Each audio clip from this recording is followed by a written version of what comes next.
What's up, guys? Back with another second channel video.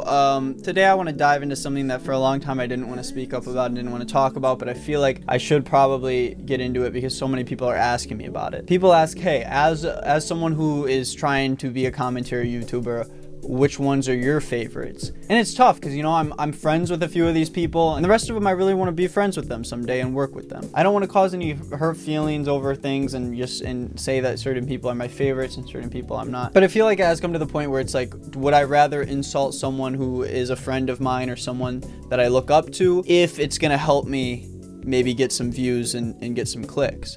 And I feel like that's kind of worth it to an extent, so I'm gonna take the risk, hoping none of them see this, and we're gonna rank commentary YouTubers based off of how many letters are in their name. Yeah, so I couldn't really think of a good ranking method, and I was thinking this is a pretty concrete way to do it. So I threw a few commentary YouTubers into this list. You know, I picked a few that people ask about pretty often. There's more that I'm a fan of, but this is the group I think I'm sticking with. So starting off, number one is going to be Jarvis Johnson, one of my good friends. We stream Minecraft together on Wednesdays and Sundays. Twitch.tv/NickIsNotGreen. Really great guy. Always have looked up to him for how he makes his content, his thought process going into it. And when I look into it, he does have 13 letters in his name, which actually gives him a lot of points. So if I had to put him in a spot, I'm just gonna go, I'm gonna do 12 or 13 letters, I think, just based off of kind of what we know.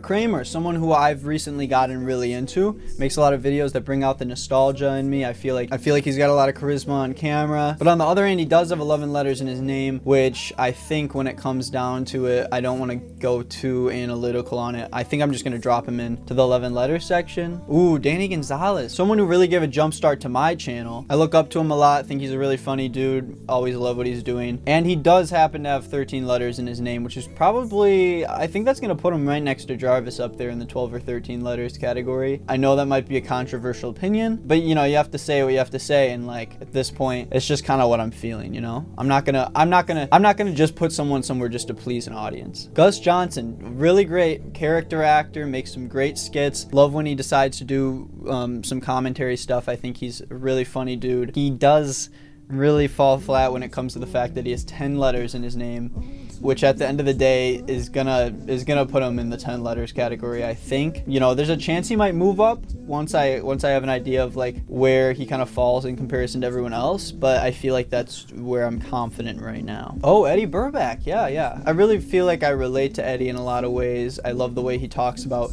video games and how he presents ideas that he's really passionate about, and I definitely enjoy the content I've been seeing from him lately. Been watching the podcast since the beginning, and I think based off of his name having 11 letters, I think it feels like he should fit right next to Kramer, probably in the 11 letters category for sure. Ooh, Cody Cole, one of the big dogs in the commentary YouTube game. He's been around for a minute. Feels like he's really growing his brand. I love TMG, love what he's doing. On the other hand, it really falls short for me when it comes down to the fact that his name is 6 letters long, which the next lowest person right now is Gus, and I feel like when you're 4 whole letters under that, it's like I'm giving you grace when I'm putting you only in the 9 letters or less category, and you're lucky that it's not worse than that. And I already hear people in the comments like, his name's longer than his last name is like 17 letters or something. We're doing this by stage names, guys. I feel like if we were gonna split hairs over real names, then it's like, should I be rating, you know, should I say Edward Burback? Should I say Jarvis Johnson? Like, these people go by different names online. You know, I feel like we should stick to that, and for that, it's just like, you know, he's gonna be at the bottom for me. It's just a personal thing. Oh, Curtis Connor, someone who gave me a job when I was trying to start out YouTube. Really took a chance on me all the way back in November when I had like 800 subscribers.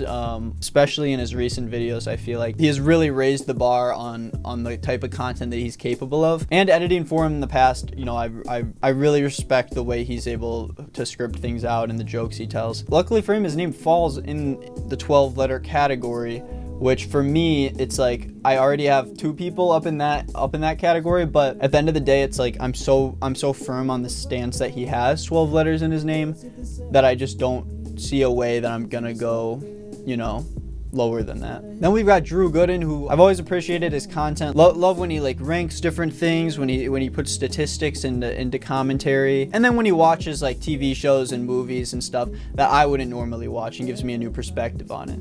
Kind of similar to what Jarvis does. But unlike those guys at the top, he does seem to have 10 letters in his name, similar to Gus Johnson, and I feel like it's just not something I can really ride with in the long run, I think.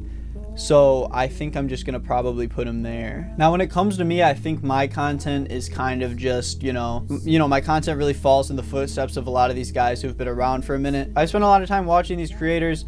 I've always enjoyed their content. It's really shaped the kind of content I've made. And at the end of the day, you know, you can't forget that even though my content seems like it might be superiorly better, you know, it came from somewhere, and influence does have a big weight on what that score should be. But at the end of the day, my name, Nick Is Not Green, is 14 letters, and based off that fact alone, I don't want to seem like I'm giving myself, you know, extra points here because it's just me, and I don't want to give myself a pat on the back. But at the end of the day, you cannot deny that my name has 14 letters in it. And just for that fact, I think that puts me in the top of the tier list. So, you know, ranking the best commentary YouTubers, I really appreciated doing this. I know I missed out on some people, but I felt like this is a good group of people that have really, oh, my eye itches. Anyways, guys, let me know if you have any other ideas of what I should do. I feel like this was a really good idea, and I definitely don't think people are gonna think this is a stupid joke at all. Streaming every night, twitch.tv, come say hi. Bye.